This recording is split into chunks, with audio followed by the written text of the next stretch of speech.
Okay, so let me just read something.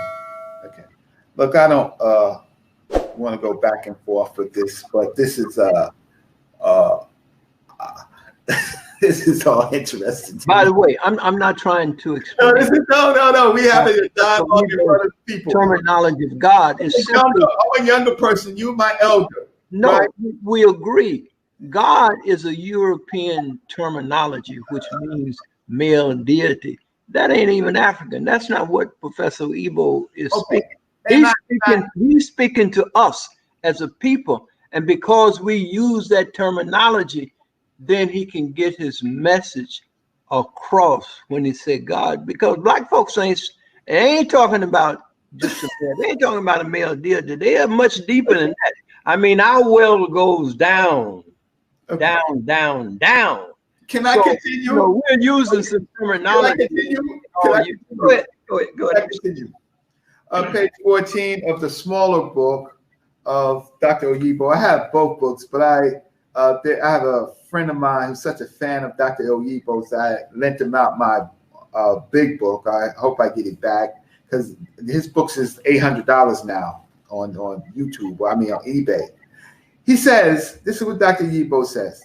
The limit of the new unified force field solutions as time approaches the beginning of this universe shows that all force fields, including the four known ones, are unified as one wave force field. So that's what the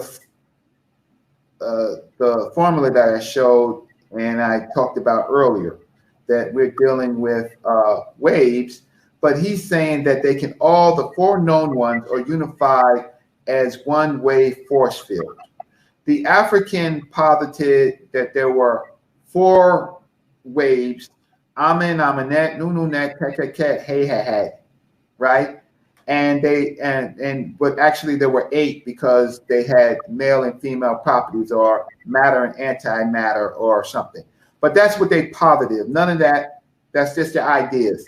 Then he says, this seems to suggest that God, as well as life and the soul, could exist in the form of waves called spirit. In addition, these also seem to suggest that the Big Bang Theory might be a big sound wave theory, which would be what the holy books refer to as the word of God that created the universe. Okay, I'm going to stop there. What I really want to say is that what he did, and only what he did, was he posited, he thought, he connected his ideas, that he says that this seems to suggest that God, as well as life and the soul, could exist in the form of waves called spirit. That doesn't mean it's just the way in which we use a convention to speak. That doesn't necessarily validate that there is a God or that there is a spirit. What it means is that if you use those words, maybe you should look at it the way that I am talking about in this show, and I don't think that Dr. Oyibo will disagree, is that talk about waves and forces and those things, right? As you try to think about those other things that you call spirit and life and afterlife, right? So use science, and science might help you understand those very general terms. Okay, so I'm gonna keep sharing my screen and come. Yes? Okay. You didn't like what I said? Just let me say that he was saying that sound is a wave. So if you say that God said, that's a wave. But I ain't gonna go into all that. Go ahead on, Reggie. Yeah, because that's a story. That's a mythology. Like God said, "Let there be light." That's a man's story. So it's better to talk about what is real than to talk about some unknown figure saying, God said, "Let there be light." Right? Who was there to see that, to hear that? Adam and Eve, the sons of man, the sons of God and the daughters of men. Who was there to hear that? Right? I mean, where did that come from? Like, don't follow that. Follow what you can prove. And if you have these terms, you know that there are deeper meanings behind these terms, and you should look to African concepts because they were the basis of these concepts. So, can I continue? Sure, of course. You're not mad at me, Ori. You're not mad at me. Right? Oh, by no means. So we just getting started. Oh yeah, we are definitely getting started. I'm giving you the benefit of the doubt. Go ahead. Okay, so I just have to see where. Okay, so what is being shared? What do you see on your screen now? Writing. I can't read it. Okay, so let me just stop. Okay, so I was saying here that Dr. Theophile left us this great work, which was that book, African Philosophy, which you should read, because if you want to read what the African thought about those concepts, read it from Theophile Obenga's book, right? Booker T. Coleman, Brother Kaba, you've had on your show. He is also one of my favorites. His new book, has he talked about his new book, Spirit Before Religion? No, I haven't read that one yet. Okay, so he has this book. But I definitely agree with him just from the title. I know that to be true. Okay, you know it to be true. Yes, absolutely. Spirituality before religion. Spirituality is the unseen science. Science is the seen spirituality. So I had a conversation with Dr. Kaba. Dr. Kaba. I still, because I've known him for so many years, I still unfortunately call him, which he has a great name, Booker T. Coleman, named after Booker T. Washington. But I had a great opportunity to talk to him, and this is my signed copy, and we talked about this book before parts of it was written, not all of it was written. And we talked about something that I talked about in the very beginning, which is the Tapvideo, which is the method, right? And that is probably one of his first chapters, where he talks about the method, the African method. And we are going to get into that, because that is a very, very important part, because it's how the African thinks. Now, how the European thinks, how the African thinks, right? And then even if you want to contemplate again, spirituality before religions, and you want to talk about science is the seen spirituality, spirituality is the unseen science, then if you're talking about an unseen science, then you should really be talking about what it is, which is what Dr. Oyibo is talking about, which are waves and the forces and the particular types of particles that may create matter. And that is the unseen science. So spirituality is the unseen science. We have to move from this word to trying to understand what this thing is. So let me continue. So share my screen. Do you kind of understand what I'm saying? Reggie, I understand you perfectly. You understand? Let's not focus on the raw science. Let's begin to focus on what it really is. Okay. What do you see now? I'm just trying. Okay. I see the done bill in the middle. I can't make out a lot of it. Okay. Let me just try to share it again. I'm sorry. I had it right the first time, but what happened is Brother Minister Clemson is asking me questions, and that's I have to toggle back and forth. So let me just see if I can get to the screen that I really want to. Okay. Let's see. So we're going to say from current slide. Good. from current side. Okay, great.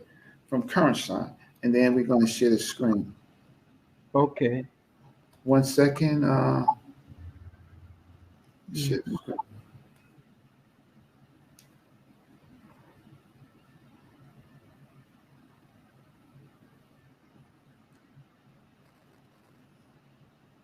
Okay. I think I'm there. Okay. Okay. So the next page is. Okay. So let's just talk about Africa real quick so we can get up to speed. Okay. So, African civilization is in several places, sometimes several places at one time. One important place is in Southern Africa. A very important place is what they call the Bloombo's Cave, right, where they find evidence of early African life, thinking, and habitation inside Southern Africa. Southern Africa is one of the places. In the Bloombo's Cave, we find African thought. We find this engraved ochre. Do you see the picture? Yes, I do. Okay, great. And so we find that Africans were thinking geometrically 100,000 years ago, at least, right? They were thinking high concepts. They were thinking about geometry. They were thinking about, you have to think about geometry if you're drawing triangles, right? They're thinking about big concepts. And we find this in Africa. And on the bottom here is the area of life for Africans in Southern Africa. Yeah. And these are some of the major places in which we find this evidence. Just made this morning. Can you explain it? Bring it back? Yes. Can you hear me? Yeah, I can hear you. Okay, great. So this is the area magnified in Southern Africa as one of the places.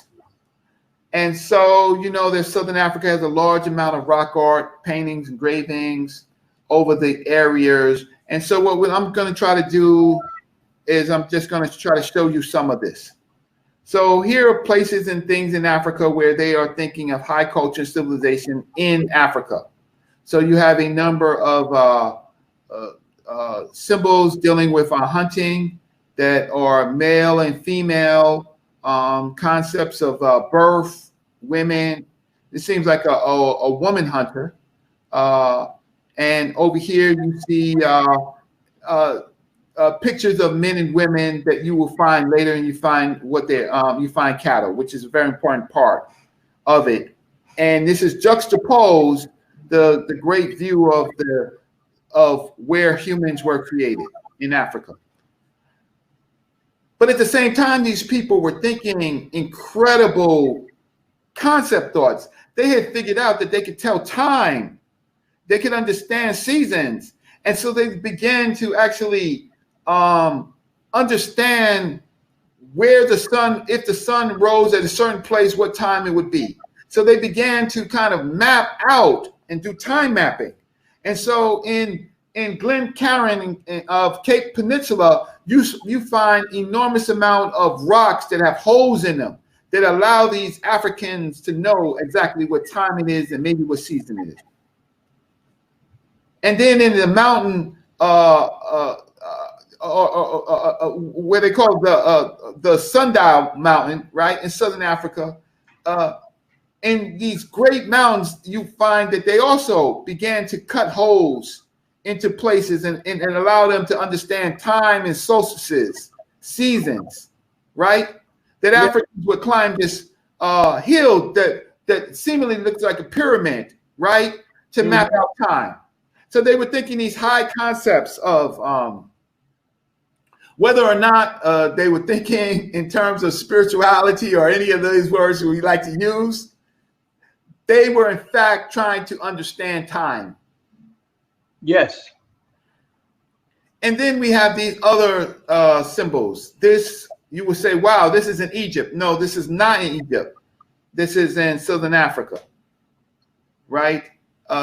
These formations look like rocks. No, they are, they tell time. They are like Napa playa. let's see what happens. I don't know why that happened. That was nice, but that's not what I want to happen. And so then we find out that they actually laid out a system in which they can look at the different solstices based on this rock cliff in southern Africa. This predates ancient Egypt. It doesn't predate necessarily all of ancient Egyptian civilization. And the fact of the matter is that these civilizations were possibly at some point communicating. But the African, before ancient Egypt, began looking at how to tell time and to map the earth based on the stars. So all of this that I'm looking at and all of these figures that I'm looking at, these figures have nothing to do with ancient Egypt. They predate ancient Egypt. But you see there in terms of one of them looks like a hawk, one of them looks like a tekenu. This is in southern Africa. And they map and they stand and they map the star systems that help us tell us what systems, seasons and what the time of the earth is. And then in southern Africa, you have all of these enormous amount of concepts of shapes and symbols, signs and symbols of primordial man, as they call them. And you see a lot of these familiar symbols. And so all of this begins the basis of classical physics, and the basis of thinking in the context of quantum physics. Because humans are thinking, not God, humans are thinking, not the spirit, humans are thinking. And humans are problem solving, and they're writing their evidence and what they're thinking in the stone. Okay, just define something for me. When you say humans are thinking, how are you separating humans? What are you calling humans, and what are you calling the spirit, or that which humans came out of, or which humans are part of? Because humans are part of all creation, and they're one with all creation, and it's a symbiotic relationship. We breathe out, trees breathe in. I mean, But what does that have to do with? What does that have to do with spirit? I don't understand. I know what a human is. You're a human, and I'm a human. Well, what is that? What is that? Explain it to me, because you're separating humans. Because humans are the domain in which I'm dealing with. Humans are the domain that's actually doing the problem solving, that's eating, that's fighting for their survival and their culture. Humans and their families. The black man of the Nile and his family is fighting, not the spirit of the Nile. Yeah, but the black man in the Nile is not isolated from the tree. But it is the domain. Walk on. No, but the domain that he eats, he's one with it. No, but you're adding something on to what you're doing is you're adding something on to humans, right? That is philosophical and conceptual, but we know that humans exist. Well, Reggie, I tell you what, you stop breathing for the next 5 minutes, and then what are you going to call yourself? A dead human? That's correct. All right. Well, the reason why you are dead is because you stop breathing, and the air that goes in your body is the same air that I'm breathing over here, miles and miles away. Yeah, and that's air. All humans are breathing at the same time. The food that you ate this morning that sustained your being is the earth. It's from the earth. It's the rocks. It's everything. You're eating. You're part of it. You're one with it. Now that's the African concept. Yeah, I understand. I understand what you're saying, but the fact of the matter is you're adding on to something, right? That you're adding on to the human, and what you're doing is you're adding a philosophy, right? If I stop breathing, it's because my lungs stop functioning, my heart stopped functioning. There's something in the air that's causing me to stop breathing, and me, the human, dies, has nothing to do with anything else, right? So the if you want to say that each of us have some type of controlling thing like a soul or something like that, you can say that, you just can't prove it. But what I can prove is when I breathe in air, it goes into my lungs. It's able to feed my cells, and it's able to travel through the rest of my body. And I could connect that with the universe because it is something of the universe, but it is just simply what it is. It's just the air that I'm breathing. It's not the spirit that I'm breathing. It's the air that I'm breathing. Okay, I'm just going to say this, and then I'm going to let you go, because I really am enjoying what you're saying, and I'm getting a lot from it. But your body is 72% water. Correct. And the same water that falls from the clouds and run through the oceans is running through you in the same dynamic way. It goes, you drink it, it goes through every cell of your body, you pee it out, and it keeps flowing. You are the ocean, brother. Yeah, You I are understand, the but air. I'm saying you can't isolate yourself from nature. yes, Africans never did. They saw themselves one with nature. I understand that, but fundamentally, water is H2O, right? No, I mean, go so ahead, Reggie. I want you to go ahead. fundamentally, it is a combination of a certain type of matter, of a liquid matter, and underneath that, it is connected. It has a waveform, right?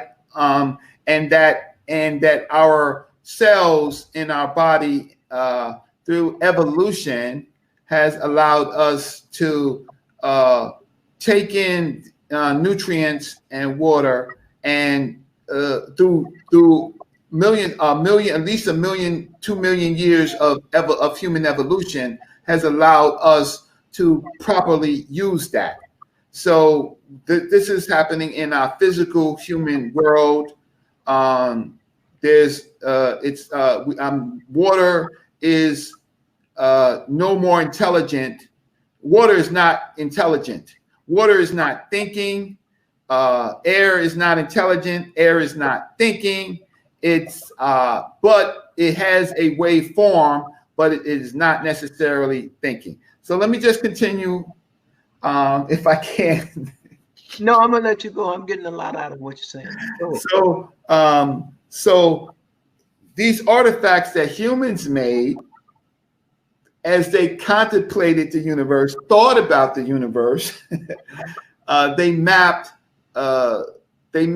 what their world to the star system, and they found that when the stars are in a certain place, and the sun is in a certain place, and the moon is in a certain place, that they can predict. They can predict things on Earth. Earth became very predictable. So, for example, the Nile flooding became predictable. The seasons became predictable. They were able to name it. Again, these are this is in Southern Africa, and then you see in Southern Africa things that we may think they may be the same or similar in Egypt. This might be a lion form in Southern Africa, definitely a lion form in ancient Egypt. In Southern Africa, left side, you see a symbol that might be an ankh within the sun rays. And then in the Metropolitan Museum of Art, you see an ankh inside of a kind of anointment dish with hands. On the side is two hands. So this is ka-ankh. And this is something for a libation where they put the liquid in there, and with the Ka sign and the ankh, they figure that the liquid gets some type of special extra something, and they were able to perform their rituals, right? Thanks to lots of scholars, we also know that language itself was born in Africa, not born anywhere else. So The human is born in Africa, and his languages are born in Africa. And so here they're looking at clicks, and they are. How old is language? Well, this talks about.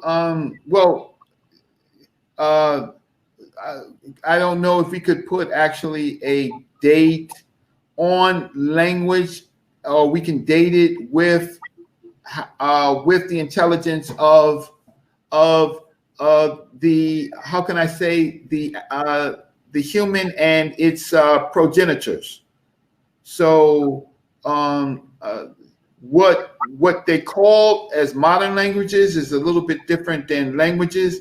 I don't know if you believe in evolution, but you know, there are behavior sounds that are languages, but those are in the animal form. But if you're talking about languages that have some type of grammar, I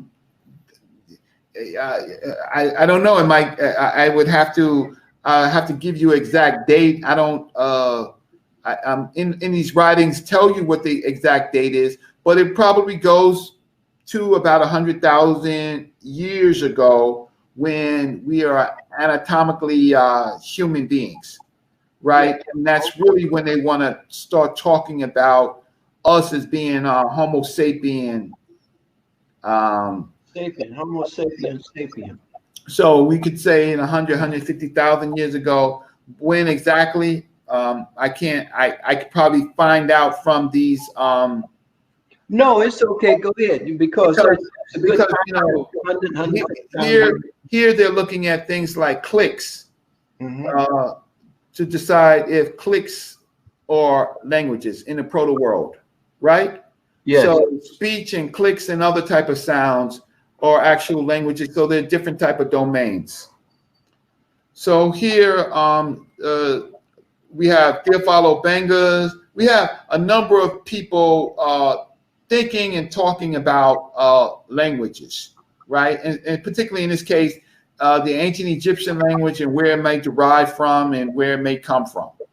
And this is going to be important. So here, I'm just giving you a viewpoint of what Southern Africa looks like, the civilizations in Southern Africa that may predate, that definitely predate ancient Egypt, but may be contemporary with civilizations on the Nile, right? And so you see these structures all through Southern Africa. They may be places where they store cattle. There are a number of things that they can be, but the fact of the matter is they're all over Southern Africa, if you would look. So then now we are able to look at, different civilizations. So the left side over here is in Southern Africa. The middle side is in early ancient Egypt, Nabta Playa.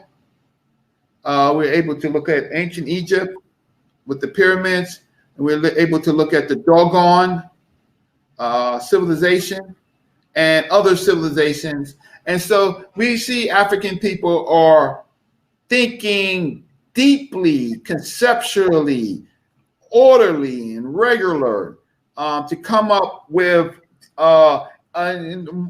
many of the concepts that modern science is based on. And it's an extraordinary journey of the human mind. Yes. Okay, so this is the elder Mutakredo in Southern Africa, and he is one of these kind of master griots, people of mystery systems. And so he has all of these symbols on his vest, but these symbols are from Southern Africa. So he has the Ankh, and he has things that look like scarabs by his heart, and he has all these moon symbols and sacred sciences. And he is someone who brings, who talks to us, and I'm talking about the intellectual world, about how early Africans and thought and how his people thought. So this was this concept that you was telling me earlier that Dr. Oyibo was saying that space is not expanding, and but all of these ideas, the African posed these ideas, and so we'll see how far I can get to it, because but I don't but I will. I have this chart for you that I had made. So on the right side is the theory of everything. But if you look really closely at the different cosmological systems of ancient Egypt, they line up by what they say to elements in modern science. So Nile Valley evolutionary cosmology lines up to modern scientific theories of evolution, creation. The Cheminal cosmology lines up with quantum physics. The Cheminal cosmology is Amun, Amunet, Nun, Nunet, Ket, Ket, Ket, Hey, Hey, Hey. These 8 forces, these 8 chaos, early forces that create Nun, these waves. It lines up with quantum physics. Neef cosmology, Neef, the weaver, that the earth is actually smaller particles woven together, connected to two particles. The Neef cosmology lines up with concepts of string theories that they are trying to prove. The Inu cosmology, An, right, dealing with the 9, the Ra, dealing with Shu, Geb, Tefnut, Nud, dealing with Usir, Set, all of these 9 things in the physical world, gravity, right? Geb holding up holding up Nut, right? Tefnut and Shu, right? Their parents, right? Things of gravity and these kind of concepts line up to classical physics. The Kanun cosmology, humans being created on out of not on the potter's wheel, but of a substance of the earth, right? Meaning that humans come from particles within the earth, whether they are time-based, kind of evolutionary, right? The fact that humans came from something that was already there. Atonism, atonism deals with things like the unique or the discrete God, not the only God, but the unique, the discrete God, discrete particles. That lines up with quantum theory and atomic theory when you're looking at discrete particles. Kepler, this kind of this what they use is the beetle that means existence. The concept of existence itself lines up with this concept of abiogenesis. Ptah, now, how can I say, and Miphite theology, it winds up with it's talking about particles. If I'm able to read some Ptah cosmology, right, that you are on the tongue of Ptah. These are particles. Noon, I'm Ptah Noon, I'm Ptah Noonet, right? I'm a particle of a wave of and then things come into existing. And the same thing comes with the masturbating and spitting of the creation of Ptah. Could connect up to DNA and evolution. And then there's the coffin text and the Pert em Heru, where you have energy conservation, meaning that when you are in the Pert em Heru, when you're in the halls of Ma'at, and you're expired, and if you do these spells correctly, that you become a star. You don't just die. Humans just don't die. And it's written on the earlier coffin text, and it's written on a Pert em Heru, and that is really connects to energy conservation, right? In the modern sense. Yes. A tomb in a primordial hill. Here you're talking about single discrete God particles, atomic particles, if we read this cosmology. And then we deal with all these multiple cosmologies at once. And that's when you're talking about things like the theory of everything. When we want to look at the cheminal cosmology, the Nice cosmology, inner cosmology, canoe cosmology, the atomism, that's like Dr. Yibo trying to solve gravity, electromagnetism, strong force and weak force, and matter and Higgs boson. The concepts of African thought are similar very to the way in which you think today, as far as the way you try to solve modern equations. So what I am trying to say is that the African, his method of thinking allows for human thinking. Because if I looked at all these cosmologies and I looked at the theory of everything so far,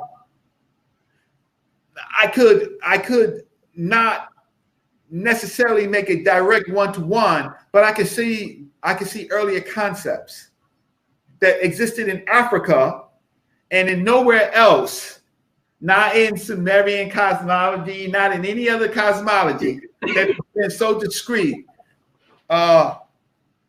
that connects to the way humans think and solve problems. So let's just say, okay. Are you still with me? Yeah, by all means. All righty. So let's talk about Tapvideo again. Okay. So before I gave you a kind of philosophical statement of Tapvideo when it came to the correct word, the correct method in speech, the divine word, that it's not bent, it's straight, it's not biased, right? Now, Dr. Theophilo Benga has helped us look at the Tapvideo method, or the Tapvideo when it deals with science. And so this phrase is translated as the correct method of investigating nature and the mysteries, and all that exist and the mysteries. And so this is the African in the 12th, 13th, 14th, in Middle Kingdom, right? Talking about a concept that there is a correct method of investigating nature and what exists and the mysteries. Yes. And so the African is contemplating, is there a method to talk about all of these type of things that me and you are arguing about right now, about spirit and about physics and chemistry and quantum physics. And I'm just saying, what is the method, right? Do we deal with mathematics and science and physics and all of these things to explain it, or do we explain it with a very general word? So in the Ren Mathematical Papyrus, or the Papyrus of Amos, I'm just giving you the source where you can find it. I'm giving you something, Clemson, Minister Brown, that most people don't give you. Most people riddle off, the Ren Mathematical Papyrus, the Amos Papyrus, and act like they're so smart, but they will never show you a photograph of the actual papyrus and then actually show you how it's transliterated or converted from hieratic to Medu Neter. So it's never really written in this form that we see over here, metanetia. It's not written there, at least in the written mathematical papyrus. It's written in another form of kind of scriptic hieroglyphics called the hieratic. And then you get over here the whole thing of the Tep, Heseb, in, hot, rek, to know, right? The intat, the things and the mysteries. You get it from here. You get it from here, and then it converts to here, and then you get the proper metanetia.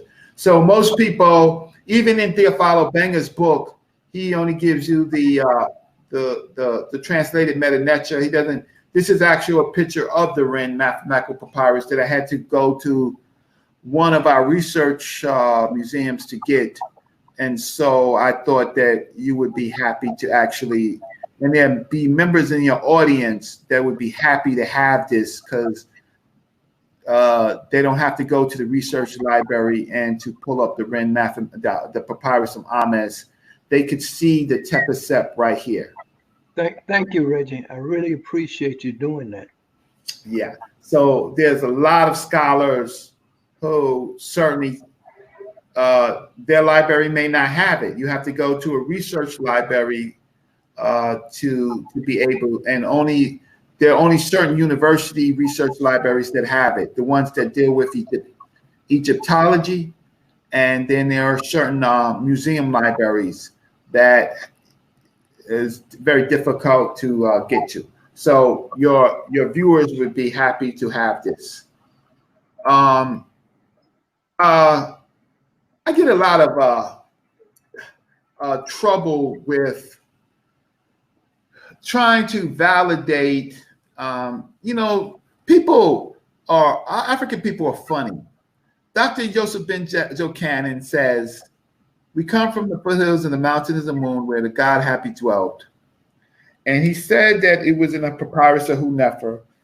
And it's not in the papyrus of Hunefer.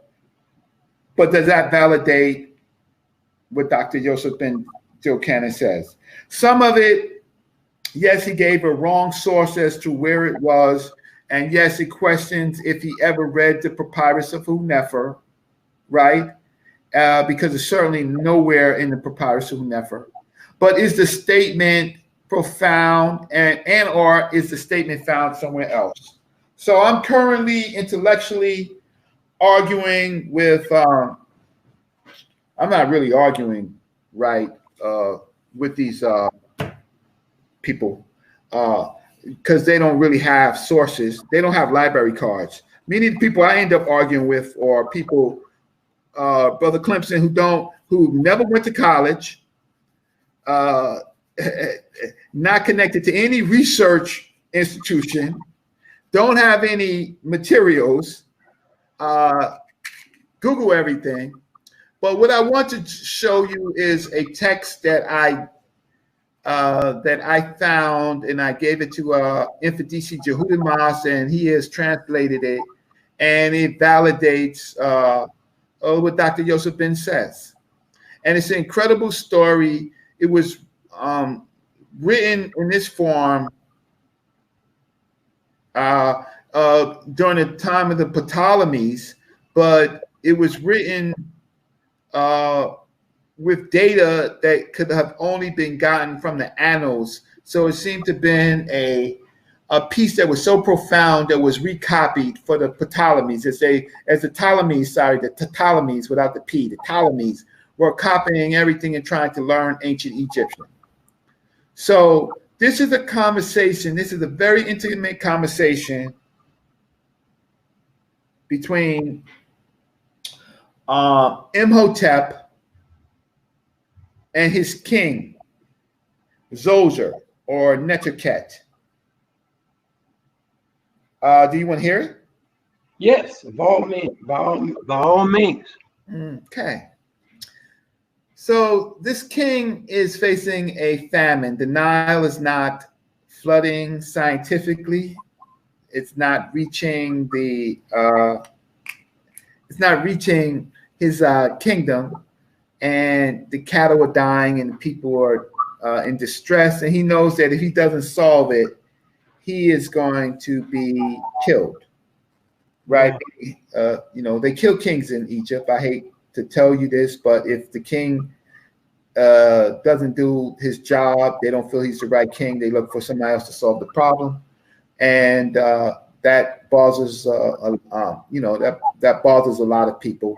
But the point of it is, I'm going to read what the story says. So from the Meta Neter, it's a beautiful thing if you're looking at the Meta Neter, but I'm going to read the English. I was in the morning of my throne. Those of the palace were in grief. My heart was in great affliction, because happy had failed to come in a period of 7 years. So you see this concept of, he's talking about 7, and this is the season, and 7 seasons, right? Mm-hmm. And so he is, let me just see, he's talking about his heart right here, just by looking at some of the, because it's not so clear for me. And so here he's talking about a path. And so he's generally talking about that he's on his throne and his palace was in grief, and his heart was in great affliction, right? Because happy had not come. Okay, so let's go on to the next part. And then he says over here, starting, because you read into the glibs. So the way you read the Meta Neter is that you look, if the person is looking at you, you're looking at him. So it's a conversation with the words. So you're over here, you see my arrow? And you're facing here and you're looking at the words this way, because you have to look at the living, you have to look at the living beings. And so he basically says, I directed my heart to turn to the past. I consulted one with the staff of the Ibis. I think they added this, the chief elected priest, Imhotep, son of Ptah, south of his wall, in which place is happy born. So here, there is a conversation. There is a conversation about the king needs to know. Tell me about this Nile River, happy, right? And yeah, where does it exist, or where does it come from, right? Mm-hmm. Right. So here you see the word miss, right? And this is the word, you see this throne right here, and yeah, this means the place born, this place that was born. So he's asking, where is this place born of this God happy, right?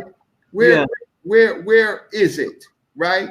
And he says, which is the town of the Sinians one, what God dwells there, so that here, what God exists there, right? Who he may, that he may join with. So this is the king talking, that he may join with. So let's go to the next page. And then he goes, he's talking to Imhotep. He's talking, and Imhotep says, he stands,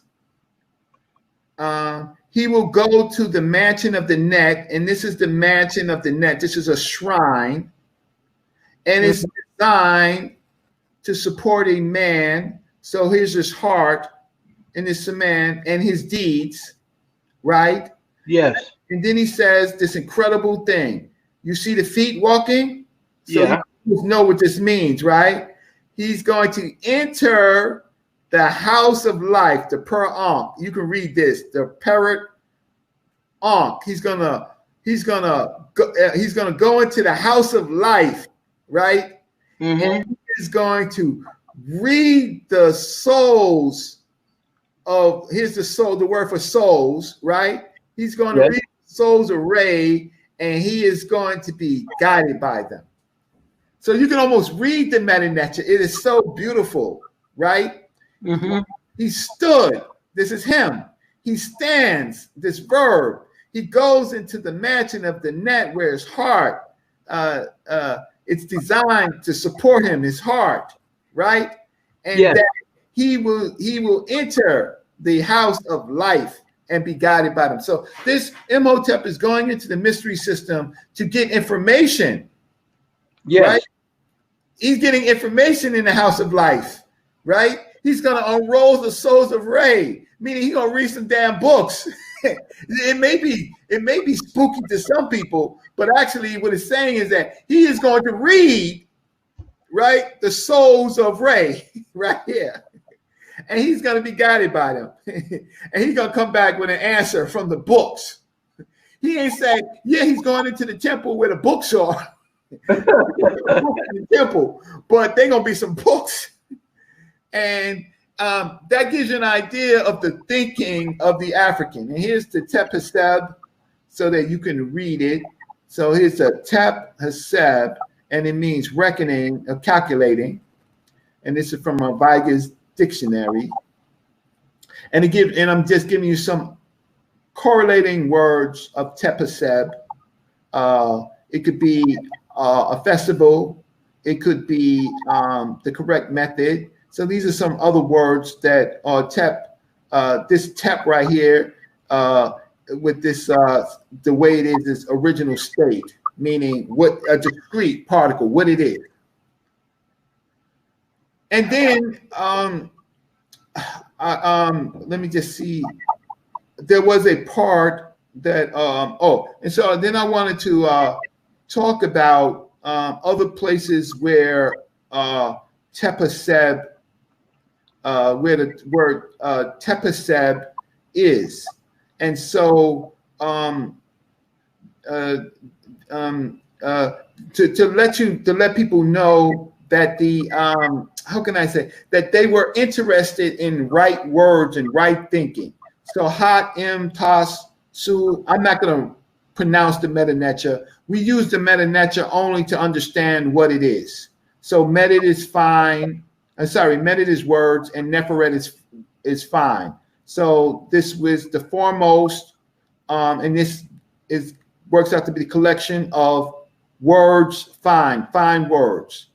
Jed, to said, right, by the Erie pot. That means the Erie is the kind of like foreman, the important person, right? The administrator, right?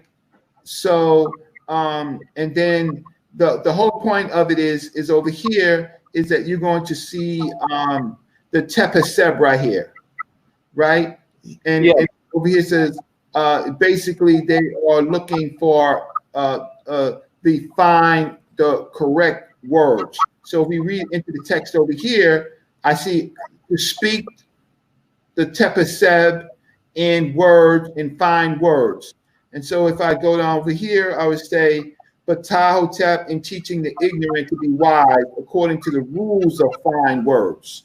So the Tapvideo is very important because it's very precise. And that is how the Egyptians thought, and they created a method.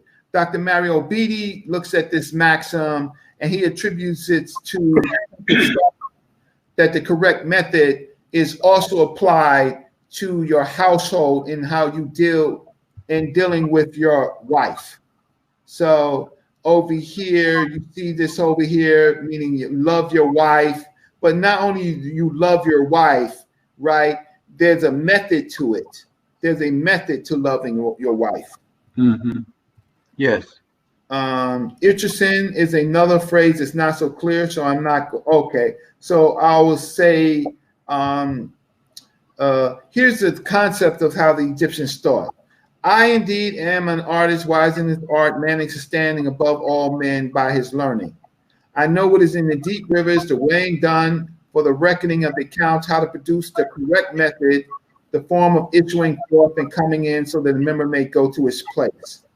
So the concept of the Tapvideo is used throughout ancient Egypt for a correctness, a particular discreet way of doing things.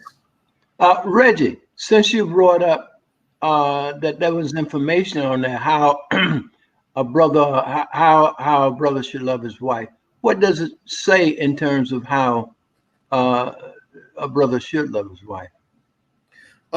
In this maxim is short. I would go to I think the Hosea would be great because it has a lot of text on how that you treat a woman, and it's primarily that you listen to her, that you respect her, that you honor her, right? And so we can do another session where we can read or look at Egyptian text. Okay. It depends on. Look, I got a Cash App. If I get $20 on my Cash App, and the people are not interested, I'm not interested in them. Like it's easy to give out information. I've given out information on my life, but the fact of the matter is, if you went to a university, you would pay for it. If you went to a lecture, you would pay for it. So there's all these texts. I wish I had one in front of me. If you are a leader in command, many strive for excellence in all that you do, so that no fault can be found in your character. For in the end, it is my true justice and righteousness. So there are all these compilation texts that teach you how to be a human being in ancient Egypt. And there are, believe it or not, there are a number of love poems, right? In ancient Egypt. Let me see if I can find one. They're very vivid and beautiful. And it's the funny thing is, and they use brother and sister a lot, but not in the brother and the sister that we think it is, meaning my brother, my sister, like my equal. So Egyptian love poems. If you stay with me, let's see if I can find one. Read.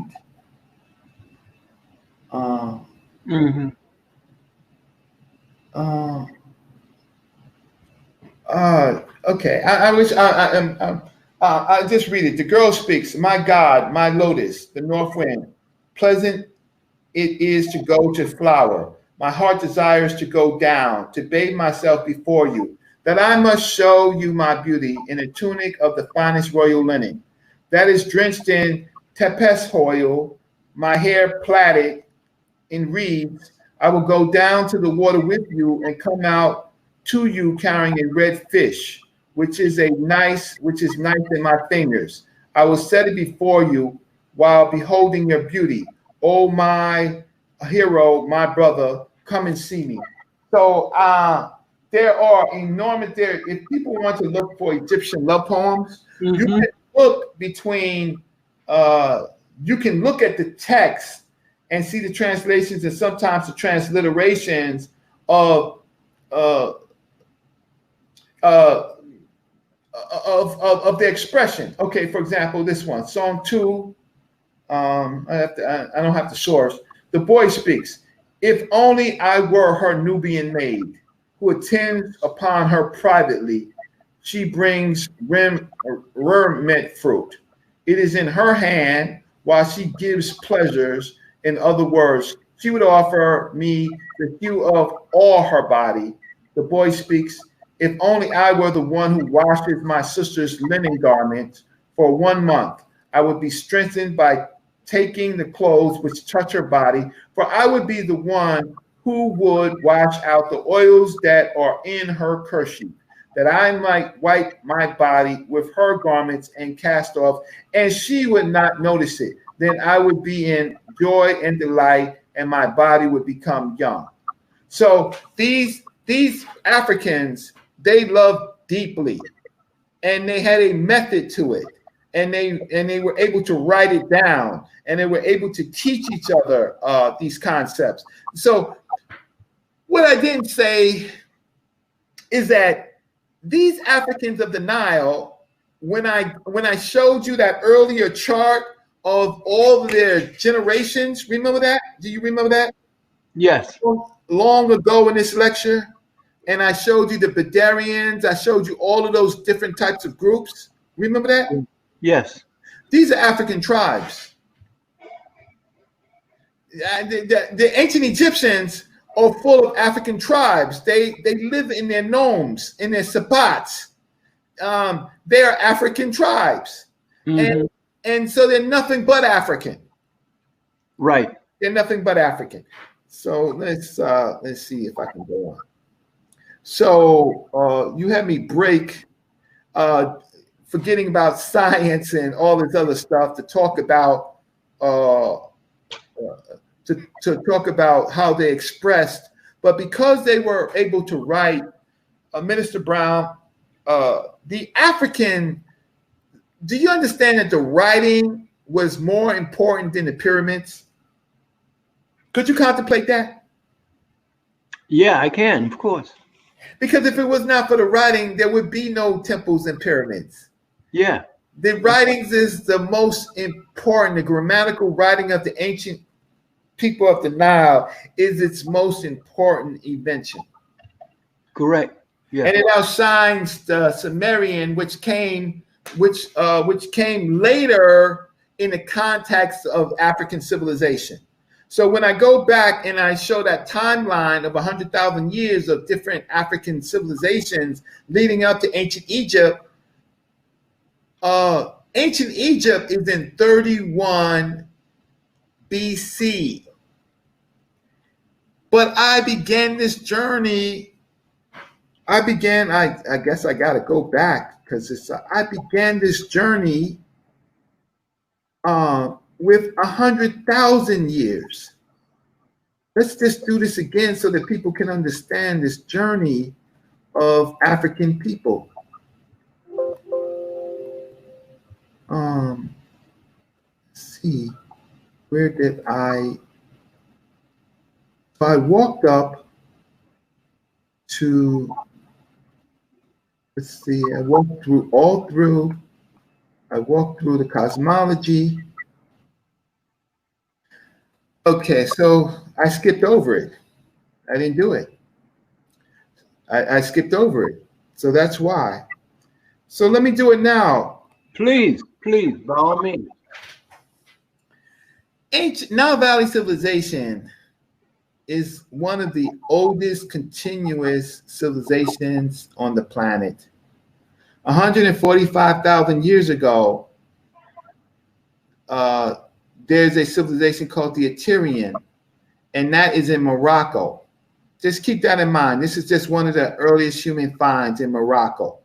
And here's the date. But in 100,000 years, we see civilizations in Wadi Halfa. Some of the oldest ancient Egyptian artifacts is in this area called Wadi Halfa. It's 100,000 years ago, and we see humans there, right? 42,000, wow.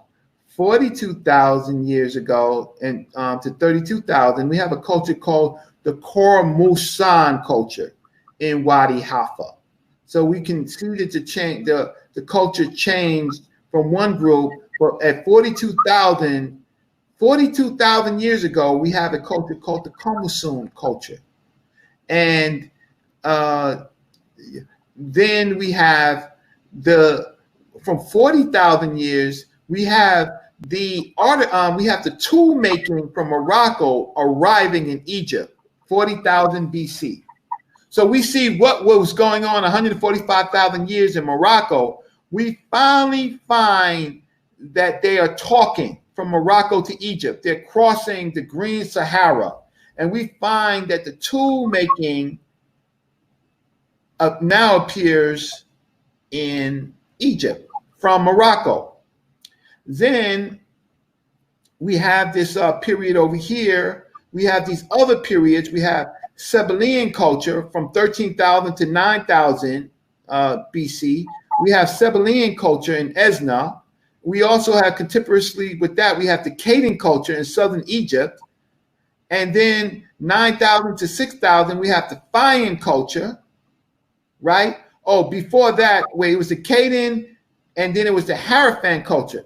Now, the Haraphan culture is interesting because they speculate that this culture, the Haraphan culture, left Egypt and became Proto-Semitic, meaning it left Kemet and went somewhere else. 9,000 to 6,000 BC, we have the Fayum culture. 5,000 to 4,200, we have the Merimdi culture. 4,000, the El Mori culture. 4,000, the Mahdi culture. 4,000, the Tassian culture. 4,400 to 4,000, the Badarian culture. The Badarian culture is a culture that we begin to look at as purely pre-dynastic. From 4,000 to 3,000, we have the first Nakada, which is called Amratian culture, where you have the black and red vases. Then we have Nakada 2, then we have Nakada 3. And then we have pre-dynastic, that is pre-dynastic, and then we have dynastic Egypt. So Egypt, or Nile Valley, is going through these stages. What do you think about that? No, that's good, because it brings up a question that I really wanted to ask you, and that is, when did the first Europeans come into Africa? And also, were the Assyrians African people? Okay. I'm gonna get a drink of water for this one. Huh? Yeah. Okay. Okay. Put you on pause.